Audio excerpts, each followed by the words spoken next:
पिता परमेश्वर, मैं एक बार फिर धन्यवाद के साथ आपके सामने आता हूँ। प्रभु, धन्यवाद करता हूँ, आपने अपना वचन हमें दिया है जो हमारे मार्ग के लिए एक ज्योति का काम करती है और हमारे पैरों के लिए उजाला है। प्रभु, कि हमें अगला कदम कहाँ पे रखना है और किस राह पे चलना है, उस राह को उजागर करने में आपका वचन हमारी मदद करता है। प्रभु, मैं प्रार्थना करता हूँ पवित्र आत्मा कि जैसे हम वचन को पढ़ते हैं, आप हमारे शिक्षक बने, आप हमें सिखाने वाले हैं।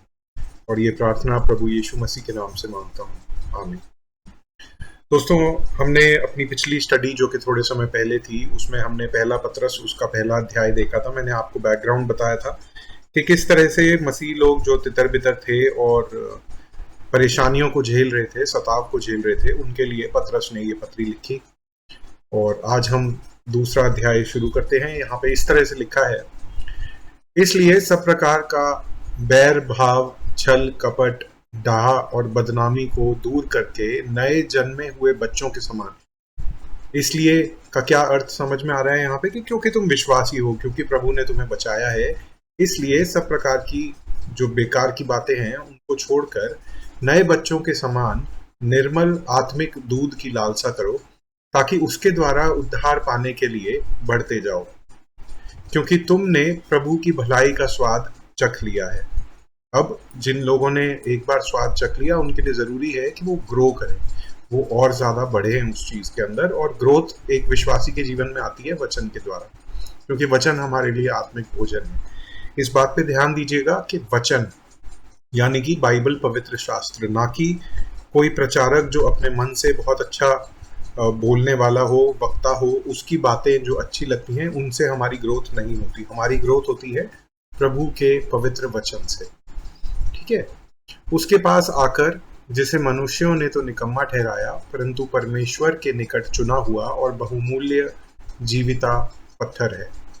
तुम भी आप जीविते पत्थर के समान आत्मिक घर बनते जाते हो, जिससे याजकों का पवित्र समाज बनकर ऐसे आत्मिक बलिदान चढ़ाओ जो प्रभु यीशु मसीह के द्वारा परमेश्वर को ग्रहण योग्य हो। इस कारण पवित्र शास्त्र में भी लिखा है, देखो मैं सियोन के कोने के सिर को चुना हुआ और बहुमूल्य पत्थर धरता हूँ, और जो कोई उस पर विश्वास करेगा वह किसी रीति से लज्जित नहीं होगा। यहाँ पे बात हो रही है प्रभु यीशु मसीह की, और पत्रस यही कह रहा है कि तुम प्रभु यीशु मसीह में, जैसे लोग चट्टान के ऊपर खड़े रहते हैं, जैसे घर चट्टान के ऊपर बनता है, फाउंडेशन जिसे बोलते हैं या नींव जिसे बोलते हैं, उसी तरह तुम्हारा जो विश्वास अब तुम्हें आगे बढ़ना है, उसकी नींव प्रभु यीशु मसीह है।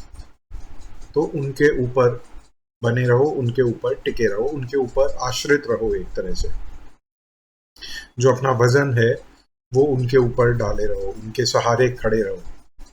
और ठेस लगने का पत्थर और ठोकर खाने की चट्टान हो गया जो जिन लोगों ने विश्वास नहीं किया उनके लिए, क्योंकि वे तो वचन को न मानकर ठोकर खाते हैं, और इसी के लिए वे ठहराए भी गए थे। पर तुम एक चुना हुआ वंश और राज पदधारी, याजकों का समाज, पवित्र लोग, परमेश्वर की निज प्रजा हो। और ये सब उपाधियां आज हमारे लिए भी हैं। हम एक चुने हुए वंश में हैं, हम राज पदधारी हैं, याजकों के समान हैं, पवित्र लोग हैं। पवित्र, चाहे हम अपने कामों में पवित्र अभी नहीं हुए हैं, हम पवित्रता की ओर बढ़ते रहते हैं, लेकिन फिर भी परमेश्वर ने हमें प्रभु यीशु मसीह के द्वारा पवित्र ठहरा दिया गया है, क्योंकि उनकी पवित्रता हमारे ऊपर लागू होती है और परमेश्वर की निज प्रजा है। इसलिए कि जिसने तुम्हें अंधकार में से अपनी अद्भुत ज्योति में बुलाया है, उसके गुण प्रकट करो। तुम पहले तो कुछ भी नहीं थे, पर अब परमेश्वर की प्रजा हो। तुम पर दया नहीं हुई थी, पर अब तुम पर दया हुई है। हे प्रियो, मैं तुमसे विनती करता हूँ कि तुम अपने आप को परदेशी और यात्री जानकर उन सांसारिक अभिलाषाओं से जो आत्मा से युद्ध करती हैं बचे रहो। अन्य जातियों में तुम्हारा चाल चलन भला हो, इसलिए कि जिन जिन बातों में वे तुम्हें कुकर्मी जानकर बदनाम करते हैं, वे तुम्हारे भले कामों को देखकर उन्हीं के कारण कृपा दृष्टि के दिन परमेश्वर की महिमा करें। फिर पतरस बोलता है, प्रभु के लिए मनुष्य के ठहराए हुए हर एक प्रबंध के अधीन रहो, राजा के इसलिए कि वह सब पर प्रधान है, और राज्यपालों के क्योंकि वे कुकर्मियों को दंड देने और सुकर्मियों की प्रशंसा के लिए उसके भेजे हुए हैं।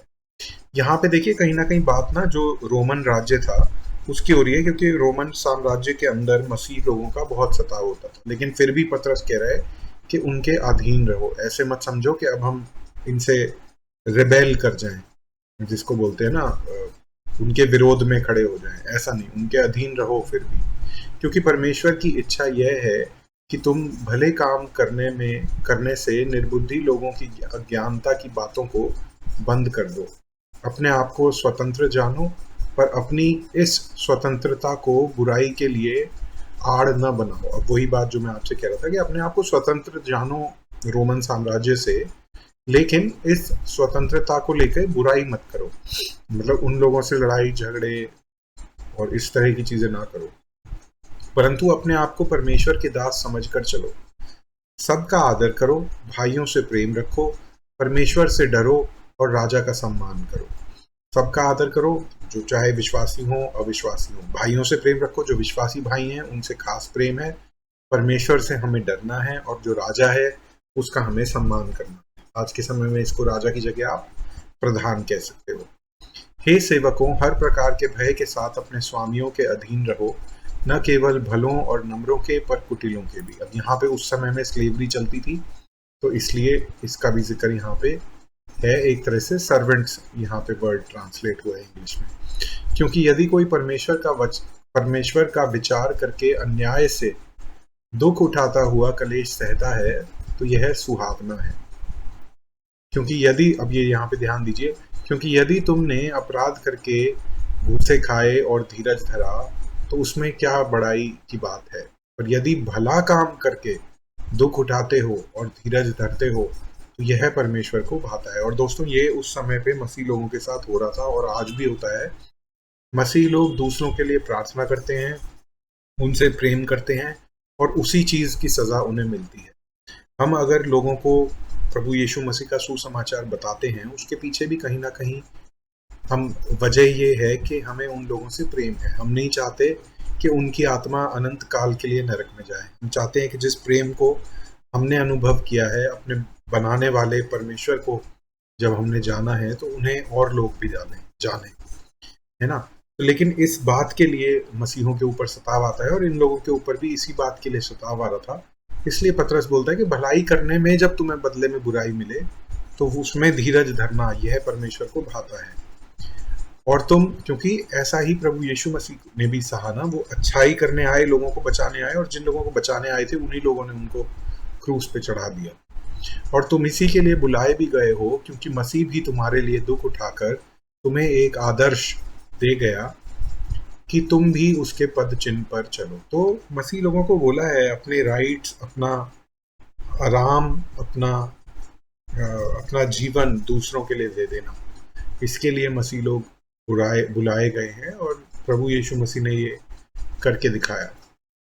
न तो उसने पाप किया और ना उसके मुंह से छल की कोई बात निकली। हाँ, प्रभु यीशु मसीह की बात हो रही है। वह गाली सुनकर गाली नहीं देता था, और दुख उठाकर किसी को भी धमकी नहीं देता था, पर अपने आप को सच्चे न्यायी के हाथों में सौंपता था। दोस्तों, ये मुश्किल है, लेकिन हमें यही करने को बोला गया है। वह आप ही हमारे पापों को अपनी देह पर लिए हुए क्रूस पर चढ़ गया, जिससे हम पापों के लिए मर करके धार्मिकता के लिए जीवन बिताएं। उसी के मार खाने से तुम चंगे हुए हो। ये यशाया नबी की पुस्तक में जो फेमस वर्स है 54 में, आइज़ाया 54 में, उसको रेफर करते हुए पतरस कह रहा है कि उसी की मार खाने से तुम चंगे हुए हो। क्योंकि तुम पहले भटकी हुई भेड़ों के समान थे, पर अब अपने प्राणों के रखवाले और चरवाहे के पास फिर लौट आ गए हो। तो पीटर इन लोगों को, पतरस जो है, प्रोत्साहित कर रहा है उन मसीह लोगों को जो सताव झेल रहे थे। आइए हम प्रार्थना करते हैं। पिता परमेश्वर, हम भी जब सताव झेलते हैं तो प्रभु हम ये बात याद रखें कि जैसा आपने अपने दुश्मनों से प्रेम किया, अपने सताने वालों से प्रेम किया प्रभु, वैसा ही हम भी करने वाले हो सकें। प्रभु जी, बहुत सारे लोग ऐसे हैं जो हमें नहीं अच्छे लगते, जहाँ हम काम करते हैं वहाँ पे, जहाँ हम रहते हैं। हो सकता है कि हमारे घर में ही कुछ ऐसे लोग हों जिनसे हमारी नहीं बनती, पर पिता परमेश्वर मैं प्रार्थना करता हूँ कि जो अनुग्रह, जो प्रेम आपने दर्शाया लोगों के प्रति और हमारे प्रति, उसी को हम दूसरों के प्रति भी दर्शाने वाले हो सकें। हमें और ज़्यादा सहनशीलता दीजिए पवित्र आत्मा, और सही बातें अपने मुंह से निकालने में और सही व्यवहार, सही एटीट्यूड उन लोगों के साथ रखने में हमारी मदद कीजिए, और उस समय पे हमें याद दिलाइए। ये प्रार्थना मैं प्रभु यीशु मसीह के नाम से मांगता हूँ।